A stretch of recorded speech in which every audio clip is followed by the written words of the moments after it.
প্রিয় দর্শক, স্বাগত জানাচ্ছি টাইম পলিটিক্সে। আমি আশা করি আপনারা সবাই ভালো আছেন। আমি জেসিকা তারতিল আছি আপনাদের সাথে। আজকে আমাদের যে আলোচ্য বিষয় আমেরিকান প্রেসিডেন্সিয়াল ইলেকশন চলছে, আপনারা জানেন সেই বিষয়ে আজকে আমরা আলোচনা করব। এর বিভিন্ন দিক এবং এই ইলেকশনের ডায়নামিক্সগুলো কী কী সেই সব বিষয় নিয়ে আজকে আলোচনা করব। আজকে আমাদের আলোচনা ইংরেজিতে হবে এবং সেই ধারাবাহিকতায় আমরা আজকে যে দুজন আমাদের অতিথি এনেছি স্টুডিওতে, তারা হচ্ছেন অ্যাটর্নি জেনিফার রাজকুমার। উনি হচ্ছেন elected Democratic district leader, civil rights lawyer, south Asian voice board member এবং সাথে উনি রেডি ফর হিলারি কোচার ক্যাম্পেইনের একজন সদস্য। আমাদের সাথে আরও আছেন আমাদের পরিচিত মুখ অ্যাটর্নি সোমা সাইদ। উনি attorney and counsellor at law এবং সাথে উনি কুইন্স কান্ট্রি উইমেন্স বোরো অ্যাসোসিয়েশনের মেম্বার, সাউথ এশিয়ান ভয়েসের বোর্ড মেম্বার এবং New York State bar association lawyer referred কমিটির একজন মেম্বার। দর্শক, আমরা চলে যাচ্ছি আমাদের আলোচনায়। আমরা শুরু করছি Jennifer Rajkumarke দিয়ে আগেই। Hey Jennifer, welcome to the show, and Shoma also welcome to the show. Thank you for giving us time on such a busy schedule before the election. We're getting into our discussion. First, I would like to ask both of you about what is so unique about the trend in this election, because you know the two presidential candidates with their mandates, they're so different, and so many debates going on, yet Trump being always on with his bad rhetorics and all challenges regarding whatever he put up in his presidential debate, yet he is almost in a close call with Hillary Clinton. How do you see this trend, and how are you going to analyze this election trend? I think you hit the nail on the head, Jessica, that this election is really marked by one candidate who's promoting unity and another candidate who's promoting division. Now, Donald Trump, notably, his campaign has been marked by extreme Islamophobia and also anti-Hispanic rhetoric. And I think that his Muslim ban that he promoted during the election was egregious. And it flew in the face of all of the values of our country. I mean, the First Amendment, which our nation was founded on, is all about religious liberty. And never in the history of our country has anyone ever proposed an idea as ridiculous as making religion a criterion for someone's entry into this country. I mean, the very idea that just because of your religion, you can't enter, stands against everything that our country is based on. Also, he's done the same thing with the Latino community. So what you're seeing in terms of trends that you asked about is that the Latino community, as of today, is surging, and they are coming out in big numbers, early voting for Hillary. Okay, and what do you think about the states like Florida? How you think that's how Hillary is going to do there? Well, just today, a story came out in the Times that the Latino community is coming out in a huge way in Florida for Hillary Clinton. And that is exactly because of the anti-minority, anti-Hispanic rhetoric that Donald Trump has brought out the whole campaign. And Hillary, on the flip side, has been very inclusive of all minority groups. And I think that's why she's really surging. Attorney Shoma Said, would you like to add something to what she says? Yes, of course what Jennifer is saying is true, but I think we have to talk about the broader pattern here.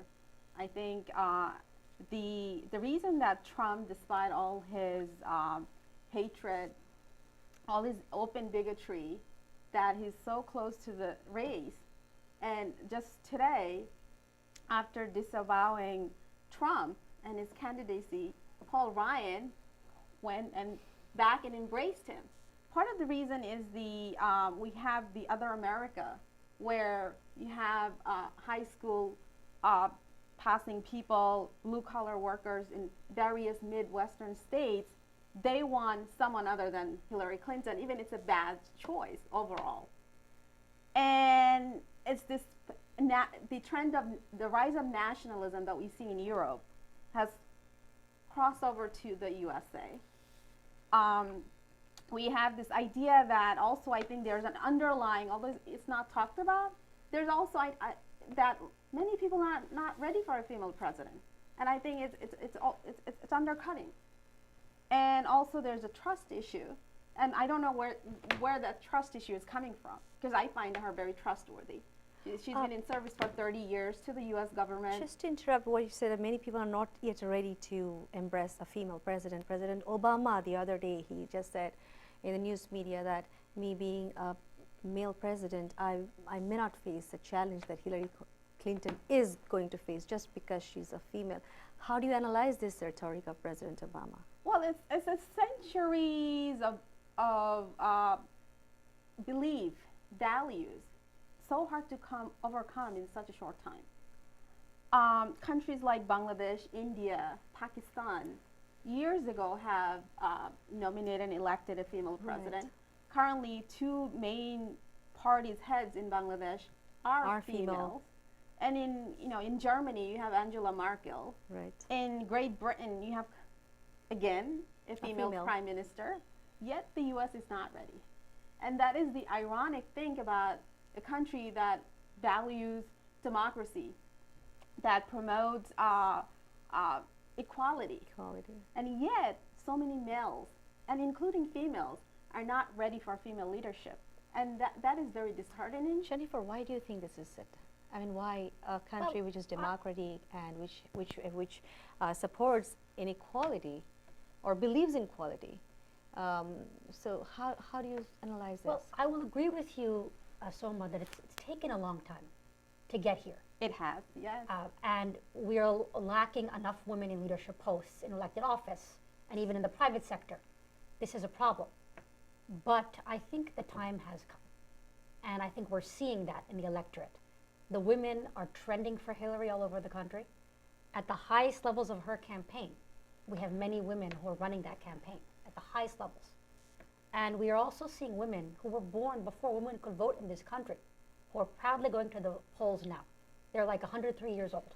Yeah, and they were happy. We saw it in the media as I well. don't disagree with that. Of course, there's great enthusiasm, as much as all of us feel here tonight. Yes. There's enthusiasm in schools. There's enthusiasm, vision, and a female can be president of a great democratic nation in the world. But we, at the same time, we shouldn't discount that the 50% of maybe not ready or not willing to embrace it. And those are the challenges she will face. But I do believe that she is ready for it. And she has overcome so much that nothing can stop her. She's experienced. She's been dealing with men all her life. And she has traveled all over the world as a Secretary of State. And she was involved in tough negotiation with many countries, and they're mostly male. And so I don't think anything can stop her. Well, I agree with you there. I have to say that as a woman who's run for office, who's currently a district leader, that the electorate is very responsive to women candidates, to me and others who have run all across the city. And that is largely because of people like Hillary Clinton, path breakers, who have really paved the way. And you hit the nail on the head when you said that she's been really tenacious, Hillary. Yeah. Throughout her whole career, she has persisted. And a lot of women really respect that kind of resilience. It really inspires them in their life. And I think that's why they're coming out in a big way. Well, if you look a little bit into the mandates of both the presidential candidates, Trump was very vague about what he's going to do and how he's going to pursue his mandates after he's elected. Hillary Clinton has been. We have seen her presidential debate very concrete, and she's very confident about what she's saying.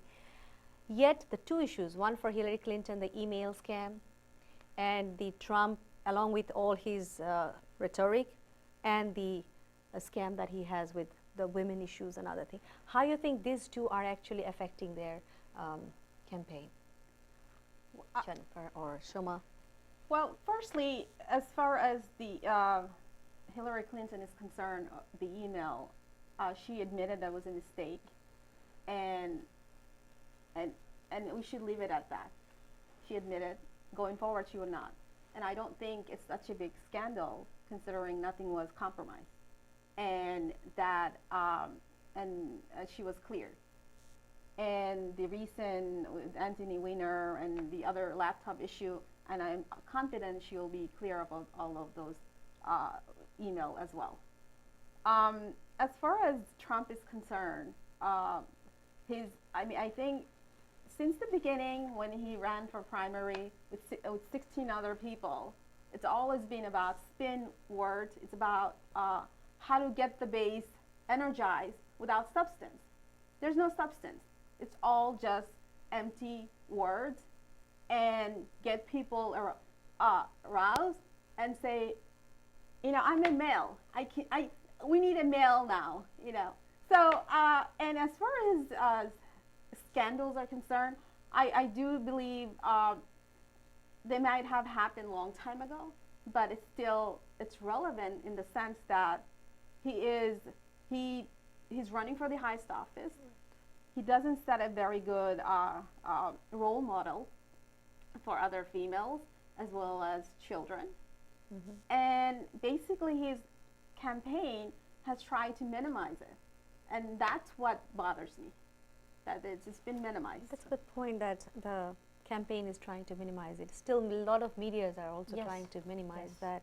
How do you see that, Well, Jennifer? I'm glad you asked about email, because let's talk about email. Donald Trump, I would like the FBI to not just investigate Hillary, because it seems like they have a double standard in just investigating her. What about investigating Donald Trump and his very disturbing relationship with Russia, Russia, which is especially hacking at our this email? instance, Yes, the world order. it is a real national security issue that Russia is hacking emails that have to do with our presidential election. And Trump's relationship with Russia, I think, is very suspect. And the FBI should investigate those emails as well. But at the end of the day, I really believe that most Americans care about bread and butter issues, not emails. They care about jobs. They care about how they're going to make ends meet. And it's like Bernie Sanders said a few months ago, we're sick and tired of your emails, Hillary. Nobody wants to hear about it. That's an issue that people really don't care about. They care about economics and policies and who's going to benefit the middle class. Both of you are attorneys. I would like to ask at this point that the way FBI, the judiciary, they're reacting to Hillary Clinton's issues, and in the presidential debate, we also saw that if Trump is the president, then Hillary Clinton is going to be behind the bars. How do you think when anyone is the president, how that's going to affect the judiciary system of U.S.? Well, You think it will have an impact on it? Well, just because Trump says it doesn't mean it's going to be happening. Number one. Number two, his whole idea that if I'm the president, first thing I'm going to do is appoint an independent prosecutor to go after you.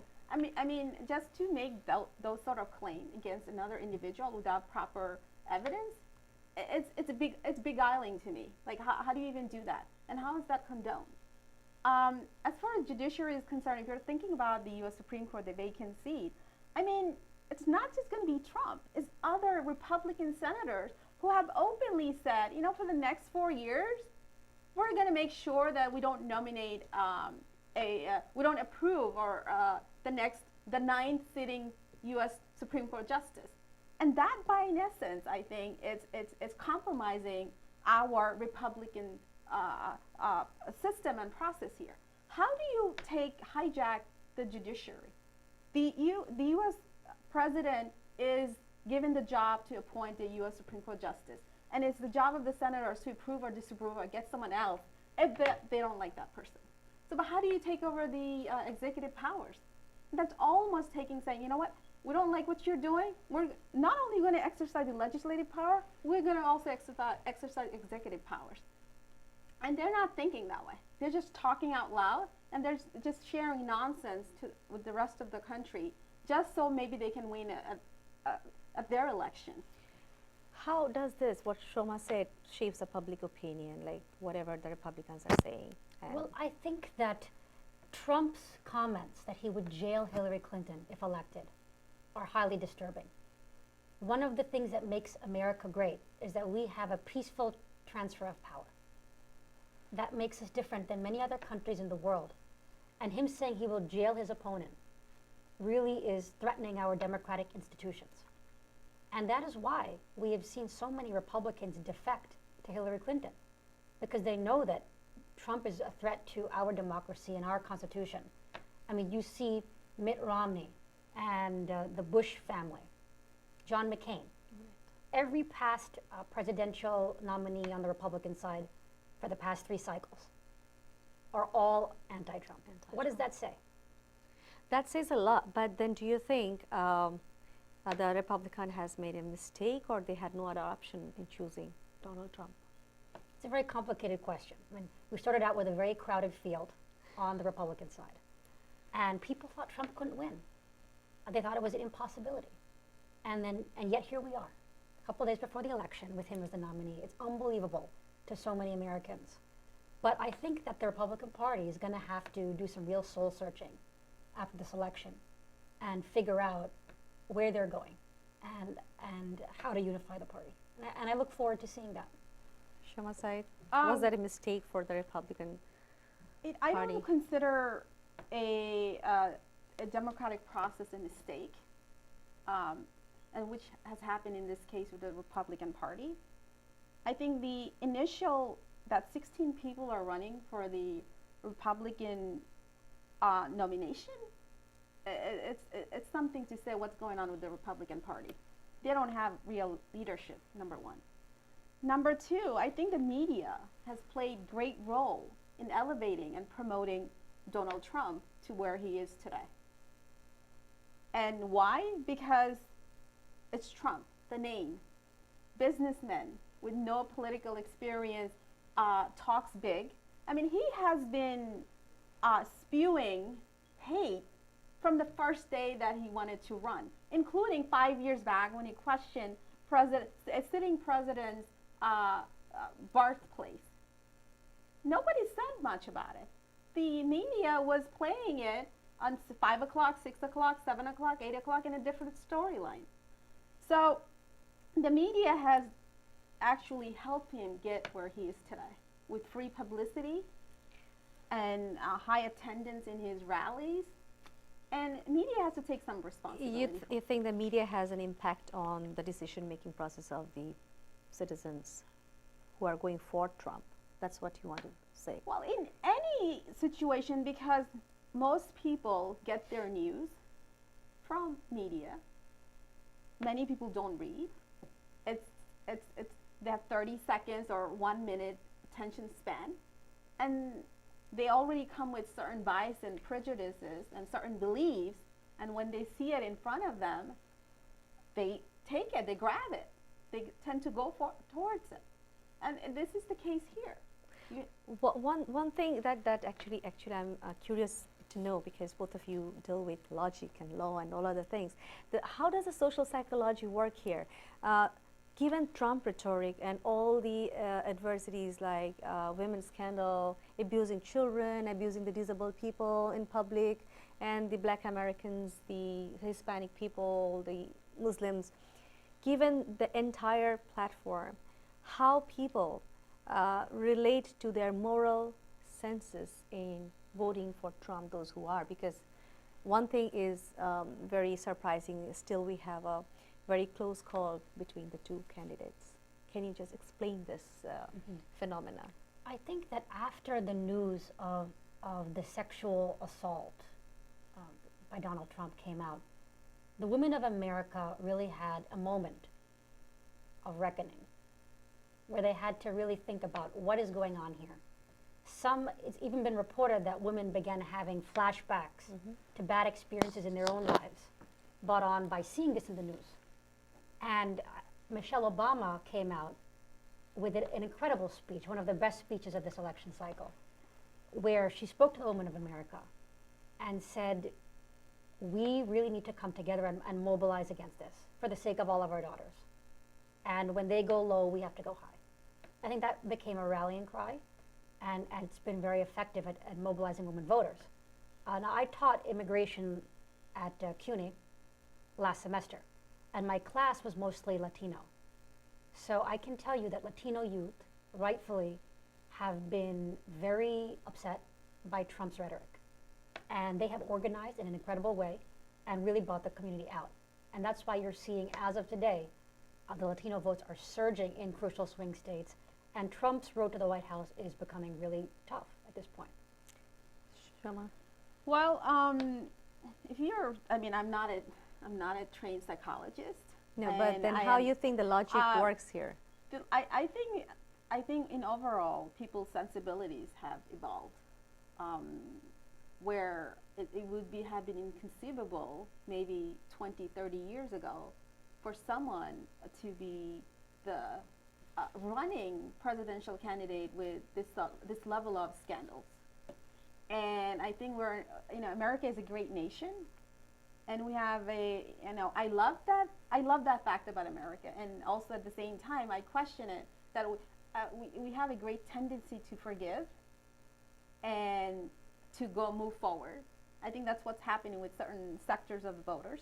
But to the point where Jennifer brought that the Hillary Clinton is ahead in Pennsylvania because of the college-educated, suburban, white female voters Are in there? in outside of Philadelphia. Okay. But in Philadelphia, you have the immigrants, you have African Americans, you also have Hispanic Americans there. We have seen a surge of Asians who have moved away from New York and New Jersey into Pennsylvania.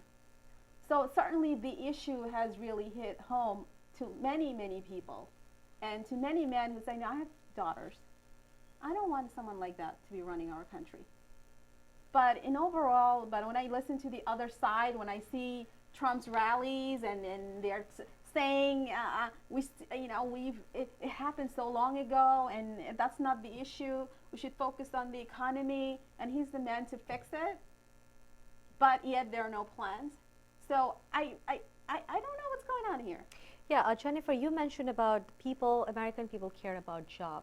They are not about what their religions are, and most importantly, you as Americans, you know that who else know their constitution the best? It's the Americans. They know all their amendments. Because it keeps on coming. If you look at the all other world chapters, people do not know their constitution the way the Americans know their constitution, and they respect their Declaration of Independence, their Bill of Rights, and their constitution is like Bible. So keeping that in view, since what you say just now, that they care about their job, they care that they're not into who is what, who believes in what. So how you think, if hypothetically Trump is the president, how you think American economy is going to work? Number one, Trump wants to end the H-1B visa program, which brings in the skilled, Tourists.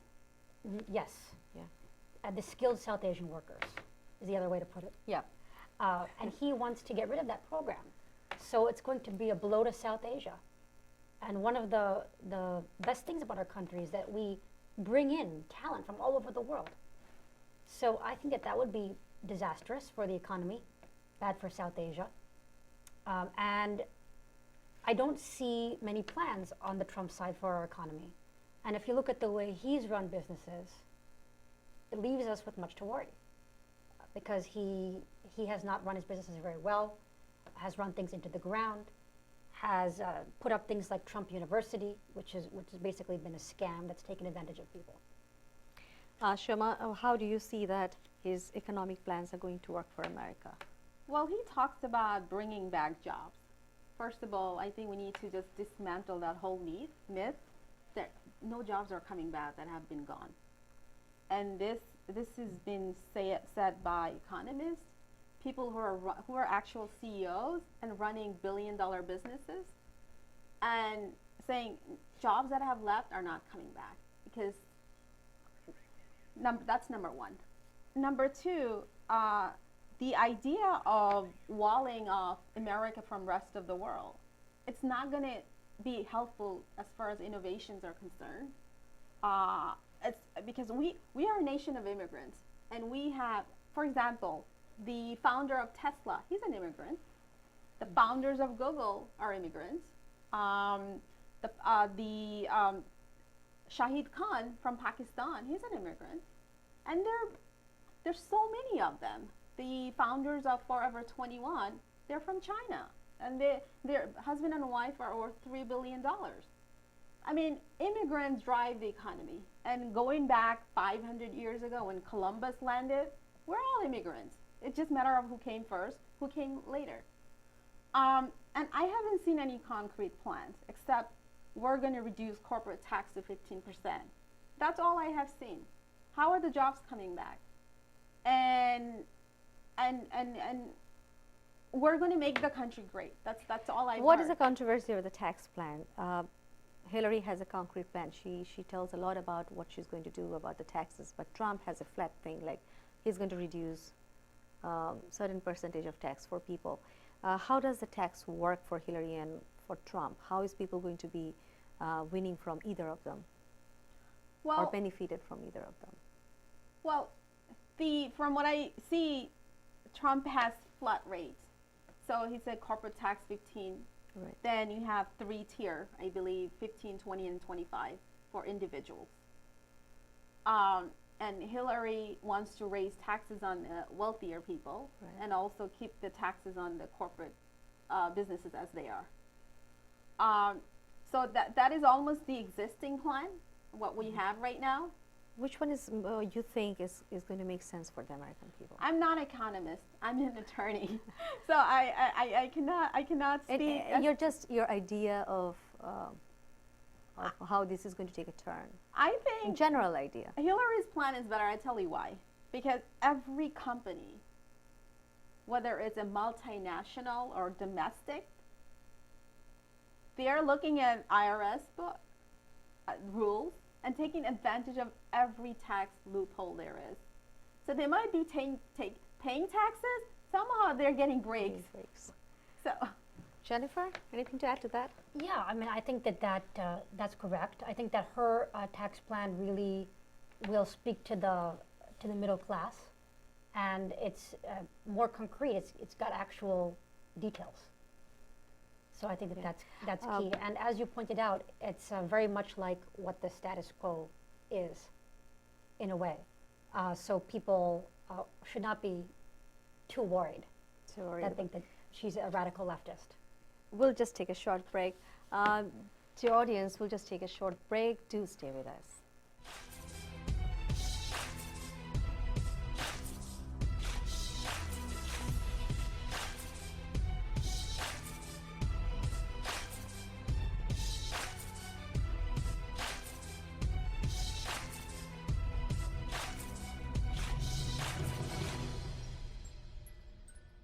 আপনি কি new ইয়র্কে medical career করতে চান? তাহলে আজই new York state education কর্তৃক licence প্রাপ্ত বিশ্বস্ত প্রতিষ্ঠান নিউ ইয়র্ক মেডিকেল ট্রেনিং সেন্টারে চলে আসুন। এখানে যেসব বিষয়ে প্রশিক্ষণ দেওয়া হয়ে থাকে: nurse assistant, EKG technician, patient care technician, pharmacy technician, medical billing, medical office administration, CPR, dialysis technician. এখানে মেধাবী ছাত্রছাত্রীদের আর্থিকভাবে সাহায্য করা হয়ে থাকে। আমরা সপ্তাহে 7 দিনই খোলা। ভর্তির জন্য আজই যোগাযোগ করুন।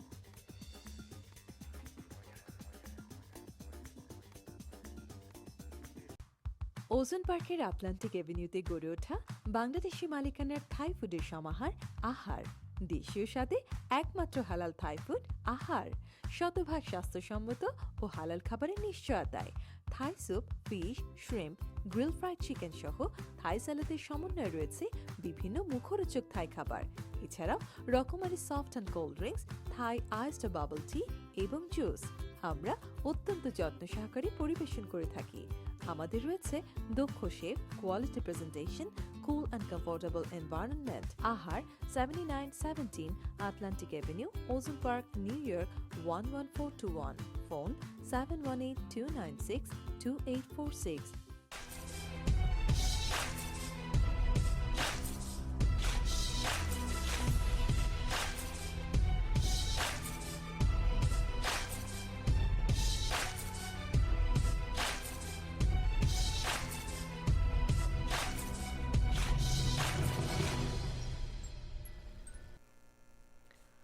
Welcome back. We're going back to our discussions. Jennifer, I would like to ask you, you are a civil rights lawyer, and how do you find this Islamophobia is going to affect, it has already affected the community in the US. A lot of places we see disturbances. People are being subject to hate crime. How you think that this is going to affect the future generation in the US if Trump is the president, or even if Hillary is the president? Will Hillary be able to take the concept of Islamophobia back, or how it's going to be? I think that Hillary absolutely will help the problem. She already has been during her election. She's been speaking out very strongly in favor of the Muslim community in America. The Khan family came out front and center in the Hillary campaign. Mr. Khan, an incredible man who keeps the Constitution in his pocket, the American Constitution, and is so proud to be an American, whose son sacrificed his life for our country. Right. And Trump even had the audacity to attack them. So just here in Queens, an imam was shot in broad daylight. It was shocking and tragic. And I think that the Trump rhetoric has not helped. So now more than ever, I think it's very important that we elect Hillary Clinton. And I've seen my Muslim friends have been they're in swing states right now, helping to elect her, just because she will help, whereas Trump is part of the problem. Shoma, how do you think this is Hillary being the next president will help to eradicate this concept of Islamophobia? Or if Trump is a president, how you think he's going to deal with this, what he has created? I think we really need healing in this country. The last 18 months have been very, very bad for the Muslim community, the Hispanic community, immigrant communities. There's been extreme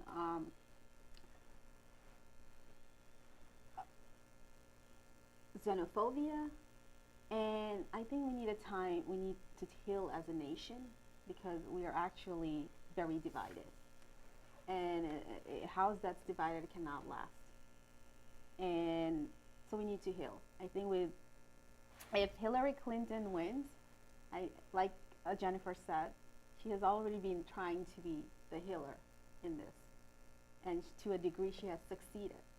But I know, being a Muslim, being a Bangladeshi American, and I have friends from every religion you can conceive of.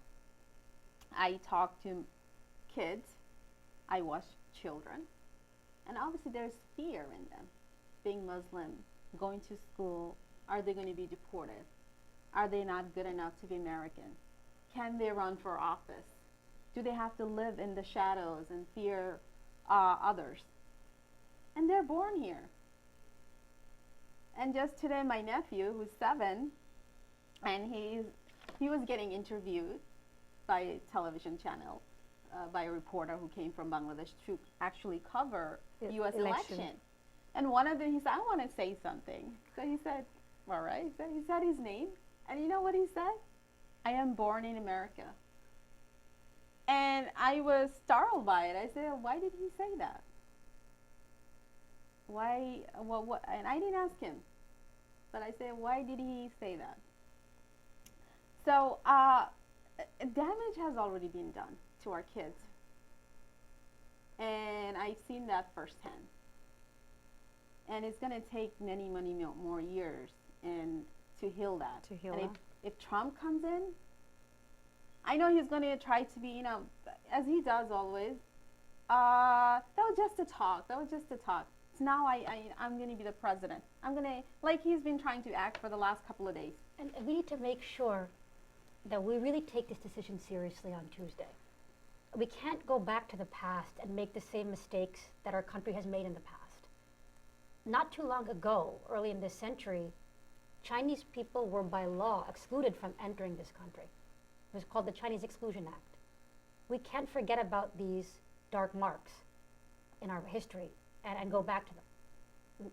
Women got the right to vote in 1919. That's not too long ago. We have to go forward here and not backwards.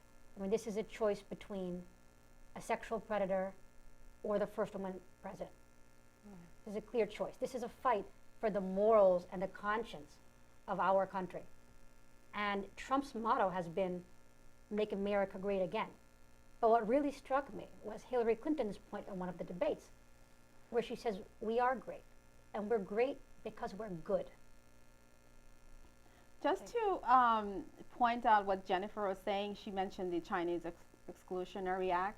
But we also have to mention the Asiatic Act, which excluded brown people like us from true. coming into this country, which because of African American, because of the civil rights movement led by Martin Luther King Jr., because of thousands and millions of African Americans who sacrificed their time, that the Asiatic Act was outlawed and allowed brown people like us to come to this country in droves, and it enabled other people to come as well with the business visas, with skilled workers. So every time when I think about the civil rights movement, think about my ability to come here, I always thank the African Americans, because without them trying so hard, without them sacrificing century of slavery and subjugation, I would not be sitting here. I would not be able to talk and share my views. And we also have to talk about where we're going. Now, Right. Hillary Clinton is in favor of immigration reform, which would bring 11 million undocumented immigrants out of the shadows in our country. And she's in favor of passing a DREAM Act at the national level, which will give a shot to young children of undocumented immigrants who have done well and who have a lot to contribute to our economy. And I think that is so important, for our community. And Donald Trump has nothing like that. Yeah, related to the immigrant issue, it's also important how you look at the economy inside US, because it is most of the immigrants are those people who are the least paid, and every sector in our society are interdependent. You need a class of people to work for you what they work, Right. because you just need them to be there. Think about cleaning the skyscrapers anywhere in the US. I mean, who is going to do that job at the wage that the less skilled people are doing? So in that way, definitely, if you deport all those 11 million immigrants, and then what is going to happen to those jobs? I mean, who is going to take care of it? So how is that going to affect? How do you see that? First of all, it's going to be very hard to deport 11 million Americans. It's an impossibility. Saying that it's working Donald Trump's base. And within that 11 million undocumented, you have families who have been living here, people who came as children. Their parents brought them, and the only country they know is America. So where are you going to send them? If you send them to, let's say, Ecuador, they might not even speak Spanish, and Ecuador might not even want to take them.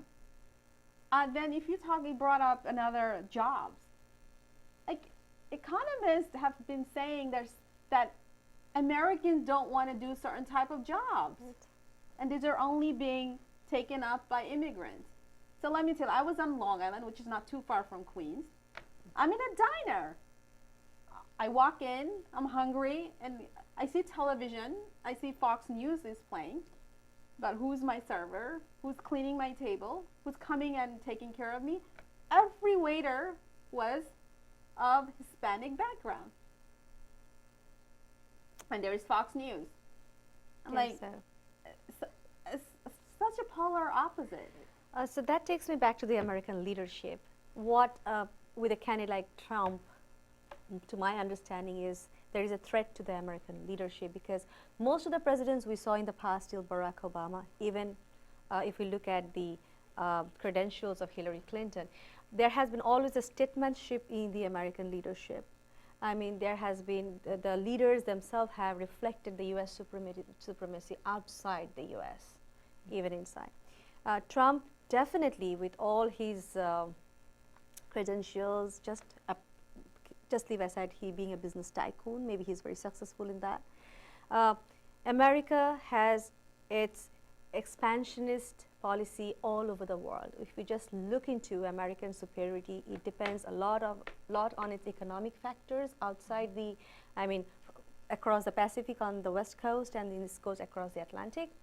And then it has its promotion of democratic values everywhere in the world. If we think about, I'm talking about the Wilsonian school of thought. if you think about the Jacksonian, on the other hand, that they're very much like not into American interventionist policies.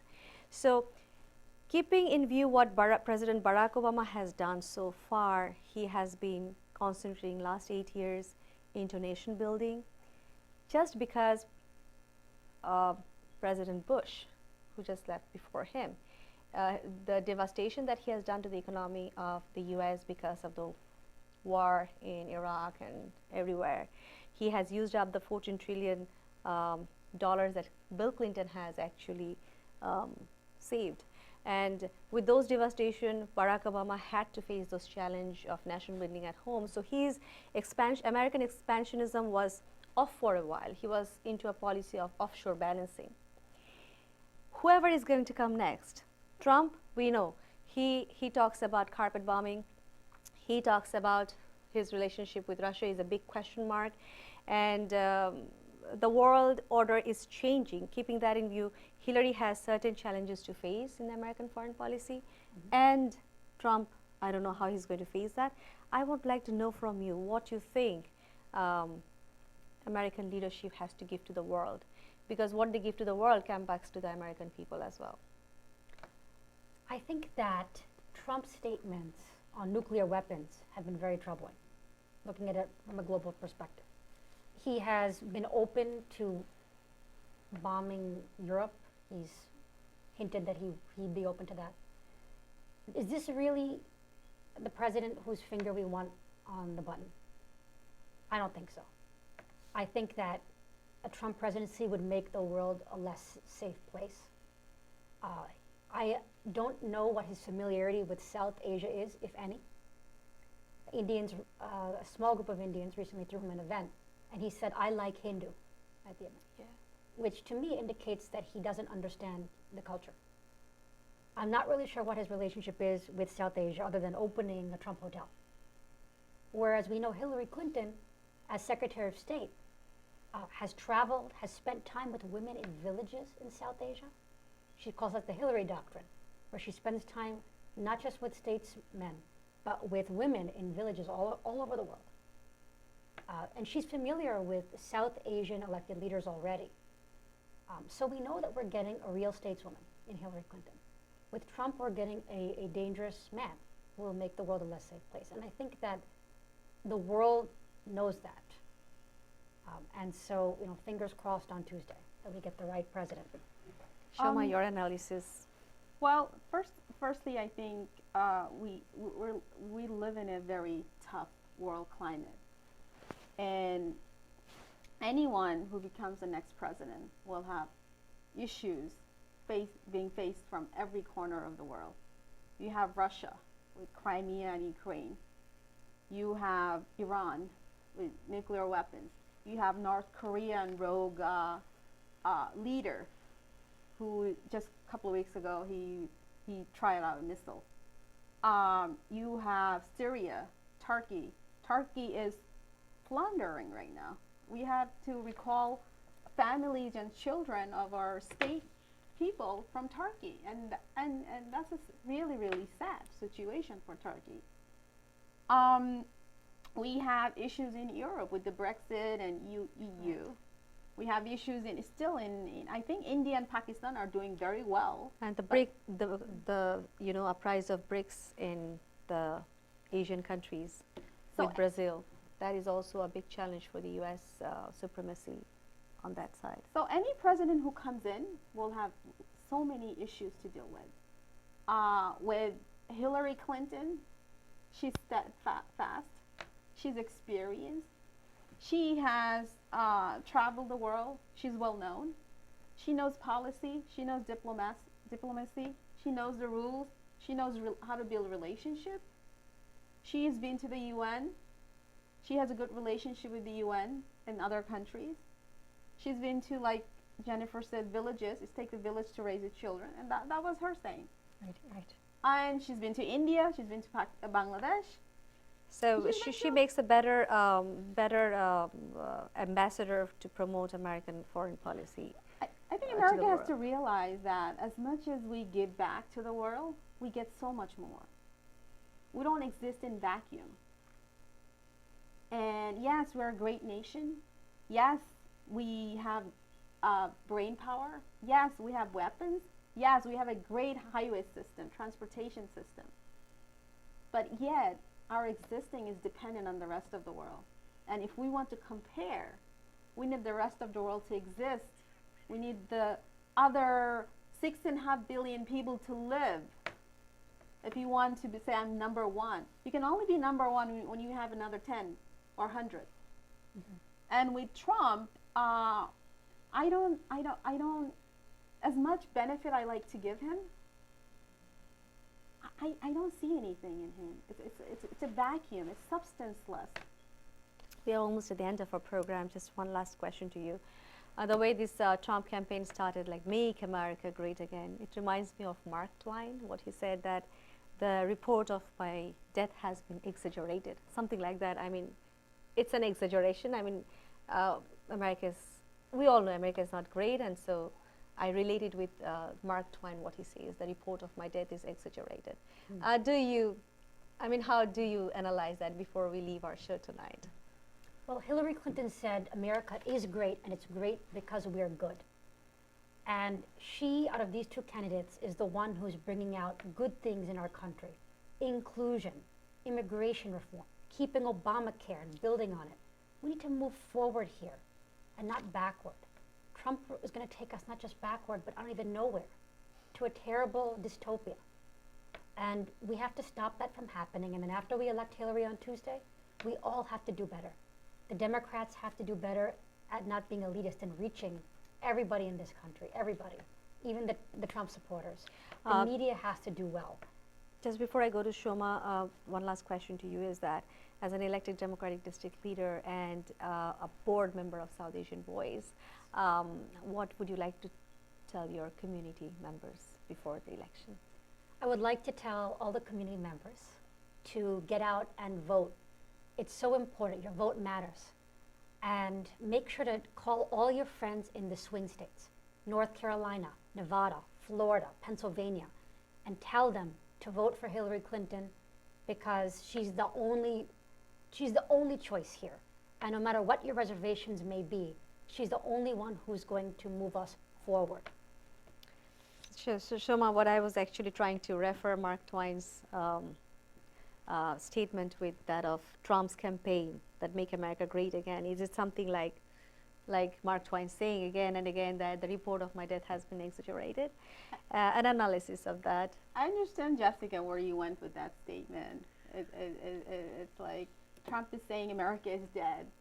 We need to insert oxygen and water and all kind of life form into it in order to make it great again. The thing is, America is great. It doesn't need fixing. It doesn't need a renewal. It needs to move and evolve. And how do you do that? Someone with a vision, someone with a plan, someone who knows what America already is, and that person is Hillary Clinton. As far as the so Mark Twain, and he was a brilliant man, complete genius. He would sit on the Mississippi River Lake and lie down under the hot sun, and come up with brilliant pieces of lyrics and writings. And he knew America what it was. And even though he lived many, many years ago, I think that still applies. So before we say goodbye to our audience, Shoma, as a leader and a board member of South Asian Voice, what message would you give to your community before the election? Well, like Jennifer said, I think it's your right and it's your responsibility to go out and vote on November 8th. Take your family members, take your friends, take your neighbors. If someone needs a ride, give them a ride. Call your friends and families in swing states, Pennsylvania, even Michigan, Nevada, Colorado, Florida, not to forget Florida. That's very important. New Hampshire, Nevada, anywhere where Trump thinks he has a he has his chance. And as a board member, it's a Savoy, South Asian American Voice. It's a non. It's not. It's a community advocacy organization that doesn't promote any candidate. But as a community organization, we can say that voting is very important. Advocating on your behalf is very important. And getting your people together is very important. And that this is your country, your South Asian, yes, but this is your country, this is where you live, this is where you work, this is where your children go to school. So be civic, be involved, and fight for your rights. Thank you very much to both of you for coming to my show. দর্শক, আজকে আমরা এখানে বিদায় নিচ্ছি, এখানে শেষ করতে হচ্ছে। আগামীকাল আপনাদের সাথে আবারও নতুন কোনো অতিথিকে নিয়ে হাজির হব। সে পর্যন্ত আপনারা সবাই ভালো থাকুন, সুস্থ থাকুন। আল্লাহ হাফেজ।